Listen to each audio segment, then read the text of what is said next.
Здравствуйте, смотрите в сегодняшнем выпуске. Туркменистан призывает к научному сотрудничеству по Каспию. 330 туркменских студентов поступили в белорусские вузы в 2023 году. Представительство ЕС в Туркменистане передало Центру поддержки инвалидов школьные наборы и другие новости.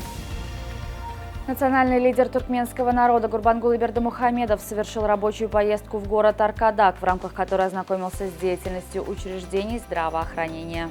В Туркменистане прошла научно-практическая конференция, приуроченная к Международному дню Каспийского моря. На форуме обсуждались актуальные вопросы каспийской проблематики, взаимодействия прибрежных стран в политической, экономической, научной, экологической и других областях. Одной из ключевых тем конференции стало изменение уровня Каспийского моря. Министр иностранных дел Туркменистана Рашид Миредов заявил, что Туркменистан выступает за усиление научного сотрудничества при каспийских государствах в изучении водного баланса и определении причин колебаний уровня Каспийского моря с целью его прогнозирования. В белорусские вузы в 2023 году были приняты 330 граждан Туркменистана. Самым популярным вузом среди туркменских студентов стал Международный государственный экологический институт имени Сахарова, который принял 92 абитуриента. На втором месте по популярности оказался Белорусский государственный университет, а на третьем – Гродненский государственный университет имени Янки Купалы. 30 детей Центра поддержки инвалидов Туркменистана получили в подарок школьные наборы от представительства ЕС в Ашхабаде. В церемонии передачи подарков участвовал посол, глава делегации Европейского союза в Туркменистане Диего Руис Алонсо. Акция проходила в рамках кампании «Back to School».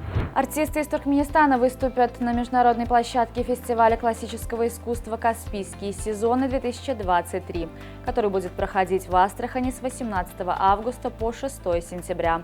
Фестивальная программа предусматривает широкое знакомство зрителей с культурой и искусством прикаспийских государств.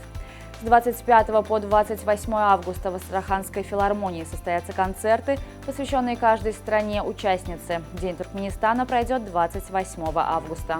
Туркменистан вошел в первую пятерку стран по числу туристов, которые посетили Россию с начала 2023 года. Всего за январь-июнь текущего года Россию в туристических целях посетили более 14 тысяч туркменских граждан. Стоит отметить, что Москва и Санкт-Петербург продолжают оставаться самыми популярными направлениями для туристической отрасли Российской Федерации. Житель Аляски Уилли Уокери проехал на велосипеде почти 900 километров задом наперед. Заезд любителей двухколесного транспортного средства по всей Америке проходил в штате Айова. В нем приняли участие 30 тысяч велосипедистов, но лишь Уокер ехал задом наперед, оглядывался через плечо, чтобы случайно не упасть. По словам американцев, впервые он начал использовать столь необычный метод езды около 10 лет назад. В Чикаго прошло очередное утиное дерби – регата резиновых уточек по реке. В гонке приняли участие более 70 игрушек. Принять участие в регате, которая проводится уже в 12-й раз подряд, может каждый желающий. Для этого достаточно купить хотя бы одну резиновую уточку и пустить ее в свободное плавание с места массового старта. Тот, чья уточка первый придет к финишу, получает в качестве приза автомобиль, а за второе и третье место можно выиграть поездку в Мексику. Деньги, вырученные от гонки, перечисляются в благотворительный фонд для спортсменов с умственными отклонениями. Саудовский Аль-Наср стал обладателем Кубка арабских чемпионов, обыграв в финале Аль-Хиляль со счетом 2-1. Героем матча стал португальский нападающий Криштиану Роналду, который забил 2 гола и был вынужден уйти с поля из-за травмы. В Туркменистане впервые пройдут курсы на получение тренерской лицензии АФК категории ПРО. С 21 августа по 1 сентября в столице страны пройдет первый и второй модуль тренерского курса Азиатской конфедерации футбола по программе лицензии ПРО. Это высшая тренерская категория, которая дает право тренировать команды национального и международного уровня.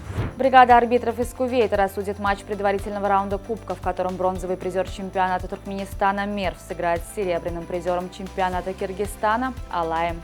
Эта встреча пройдет 15 августа на 10-тысячном стадионе «Спорт Топлумы» в Мары. Как сообщает пресс-служба футбольного клуба «Мерв», вход на матч с Алаем будет свободным. На сегодня это все. Желаю вам хорошего завершения дня. Увидимся завтра. И не забывайте, что Туркменпортал – ваш самый надежный источник новостей.